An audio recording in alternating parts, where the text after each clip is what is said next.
Alors, dans cette vidéo, nous allons parler des régimes de TVA possibles dans la micro-entreprise.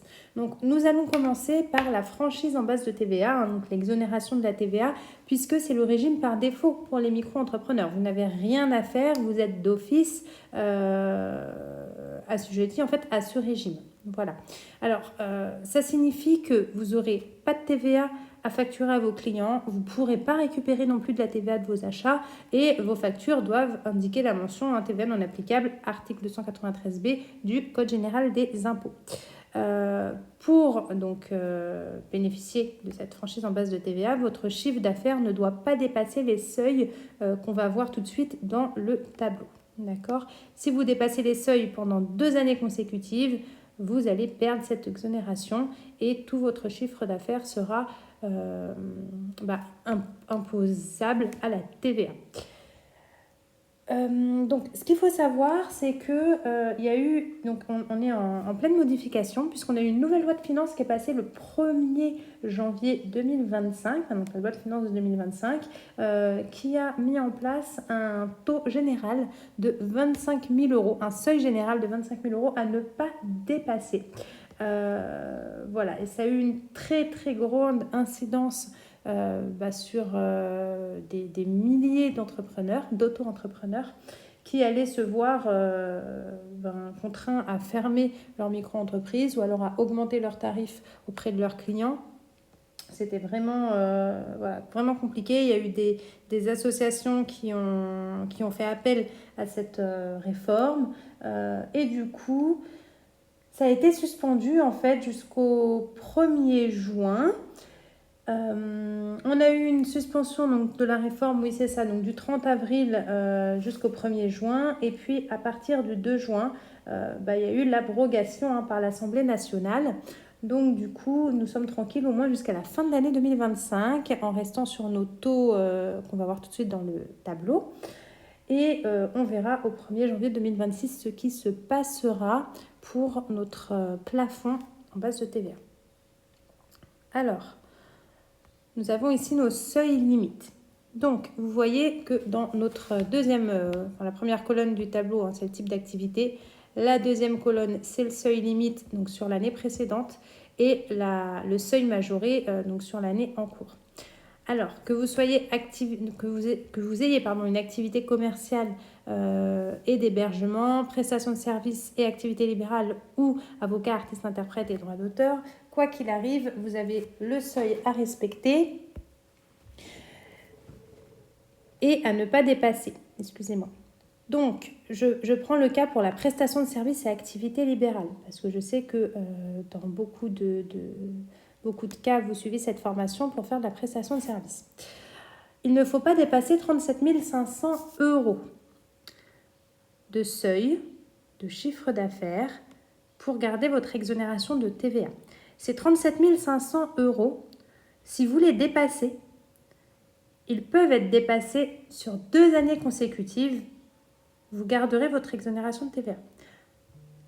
Si ensuite, vous ne le dépassez pas. C'est-à-dire qu'à partir du moment où vous allez dépasser ce seuil 2 années consécutives, vous allez perdre votre exonération de TVA. Si vous le dépassez juste la première année, les 37 500 euros, vous allez avoir la deuxième année, votre exonération de TVA qui va être maintenue. À vous, sur la deuxième année, de ne pas dépasser les 37 500 euros. Sinon, sur votre troisième année, vous ne serez plus exonéré de TVA. Attention, on a le seuil majoré. C'est-à-dire que si sur l'année en cours, vous dépassez les 41 250 euros, vous allez être assujetti à la TVA dès le premier jour de dépassement. C'est pour ça qu'il faut bien suivre votre comptabilité à jour. On va le voir dans le reste de la formation en remplissant la petite matrice et en vérifiant toujours vos taux de chiffre d'affaires, évidemment. Donc, je répète, le seuil limite est 37 500 euros. Si vous dépassez ce seuil limite, mais que vous ne dépassez pas le seuil majoré, donc de 41 250 euros, vous n'allez pas être vous n'allez pas perdre votre exonération de TVA l'année suivante. Par contre, à vous, sur la deuxième année, de ne pas dépasser votre seuil limite de 37 500 €. Si vous dépassez donc, le seuil limite de 37 500 € et qu'en plus, vous dépassez le seuil majoré de 41 250 €, automatiquement, vous perdez le jour même votre exonération de TVA et ça peut avoir une réelle incidence sur votre activité, évidemment. Donc, pour les activités commerciales et d'hébergement, là, vous êtes à 85 000 € ou 93 500 € en seuil majoré. J'espère que c'est bien clair ce que je vous ai expliqué, la différence entre le seuil limite et le seuil majoré. Normalement, ça devrait. On va revenir donc hop, sur le slide. Attendez, je descends. Parce qu'on a parlé donc du régime en franchise de TVA qui est souvent qui est automatique et qui du coup bénéficie à beaucoup d'auto-entrepreneurs, mais vous pouvez aussi avoir le régime réel, simplifié au normal, qui est soumis à TVA. Enfin, ça veut dire que vous êtes soumis à TVA. Donc, ça s'applique si vous dépassez les seuils pendant 2 années de suite, ce qu'on vient d'expliquer, ou si vous optez volontairement, vous pouvez opter volontairement pour la TVA. C'est utile, par exemple, si vous avez beaucoup de charges avec la TVA, pour pouvoir la retirer, cette TVA. Donc, ça implique que vous devez facturer la TVA à vos clients, soit à 20, soit à 10, soit à 5,5% selon votre activité.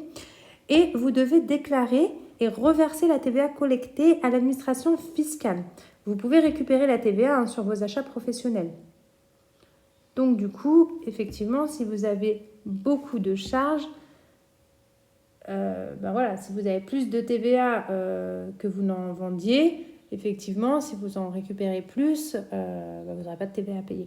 Donc ça, c'est un calcul à faire, une analyse à faire aussi en fonction de votre activité. Clairement, si vous faites, je vous donne un exemple, si vous faites des ateliers de massage bébé ou du massage prénatal, il n'y a pas vraiment d'intérêt d'opter pour le régime réel ou simplifié ou même normal de TVA, puisque vous n'allez jamais avoir assez de charges de TVA pour pouvoir combler votre chiffre d'affaires, pour pouvoir combler la TVA collectée. Donc ça va vous faire payer une TVA inutilement, autant profiter de l'exonération de la TVA qui est d'office offerte aux micro-entrepreneurs. Voilà, donc je vous rappelle que vous devez compléter en parallèle la note synthétique. Et là, je vais vous mettre, on va faire un point par rapport à la note synthétique. Regardez, pour voir où vous en êtes. Voilà. Donc là, on est sur préciser le choix de votre statut juridique, le régime fiscal retenu et ses implications. Donc on est sur le cadre d'en dessous, excusez-moi. Expliquer votre positionnement concernant la gestion de la TVA et développer les conséquences de votre choix. Donc là, vous voyez, parfois c'est vrai que les consignes sont un petit peu complexes, mais en fin de compte, non. Il suffit juste de dire si vous avez décidé de rester sur le régime de TVA de base, de micro-entrepreneur qui est effectivement l'exonération, ou si vous souhaitez être assujetti à la TVA, et si c'est le cas, expliquer pourquoi, tout simplement. Voilà, nous nous retrouvons dans la prochaine vidéo. Merci de votre attention.